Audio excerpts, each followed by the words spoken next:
نماز تراویح کو ادا کیا جاتا ہے۔ لیکن کچھ لوگ سوچتے ہیں کہ ہم نے 3 دن کی تراویح پڑھ لی یا 5 دن کی نماز تراویح کو ہم نے ادا کر لیا یا 10 دن نماز تراویح کو ادا کر لیا، بات ختم ہو گئی۔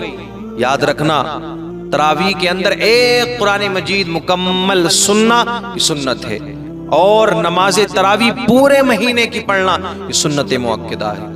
اس بات پر غور کریں، آپ توجہ کریں۔ آج یہ ٹرینڈ چلا ہوا کہ 5 دن کی تراویح، 10 دن کی تراویح، 3 دن کی تراویح۔ اور سنو میری بات، یہ جو 3 دن اور 5 دن اور 10 دن میرے عزیز جو تراویحاں ہوتی ہیں نا، جو نماز تراویح میں قرآن پڑھا جاتا ہے، آپ کبھی غور کرنا، جو پڑھنے والا ہوتا ہے ایک لفظ بھی قرآن کا سمجھ میں نہیں آتا ہے۔ نہ جانے کتنے ملنے والے ہمارے ایسے ہیں، انہوں نے کہا کہ ہم 5 دن کی تراویحاں پڑھنے کے لیے گئے، ہم نے سنا کہ قرآن پڑھا جا رہا ہے اور وہ حافظ ہیں خود بھی، لیکن وہ کہنے لگے ہم نے لاکھ کوشش کی کہ پتہ چل جائے یہ کہاں سے پڑھ رہے ہیں، یا کون سے پارے کی تلاوت کر رہے ہیں، یا کون سا رکوع پڑھ رہے ہیں، ہم خود یہ نہیں سمجھ پائے کہ یہ کہاں سے پڑھ رہے ہیں۔ تو یہ طریقہ ہوتا ہے۔ مجھے بتاؤ کیا ثواب ملے گا اس کا؟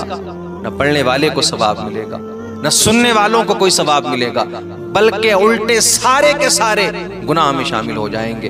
ہاں 10 دن میں اگر قرآن پورا کر رہے ہو تو کم سے کم انداز اور طریقہ وہ ہونا چاہیے کہ سمجھ میں آ جائے، لیکن اگر سمجھ میں آنے کے لیے پڑھے گا تو پیچھے سارے لوگ تھک جائیں گے، کیونکہ ایک دن میں 10 پارے، 3 پارے یا 5 پارے ہوا کرتے ہیں۔ تو سب سے پہلی بات یہ ہے کہ ایک قرآن تو سننا چاہیے، اور پورے مہینے آپ یہ کوشش کریں کہ ہمیں نماز تراویح کو ادا کرنا۔ یہ نہیں کہ ہمارا کام ہے، ہماری دکان ہے، یہ ساری چیزیں، ارے یار وہ رب کریم کہ جو تمہیں مال اور رزق عطا فرماتا ہے نماز تراویح کے وقت میں، اگر آپ دکان کو بند کر کے آ جاؤ گے نا تو وہ اللہ آپ کو کسی نہ کسی وقت میں اس وقت کی روزی بھی عطا فرمائے گا۔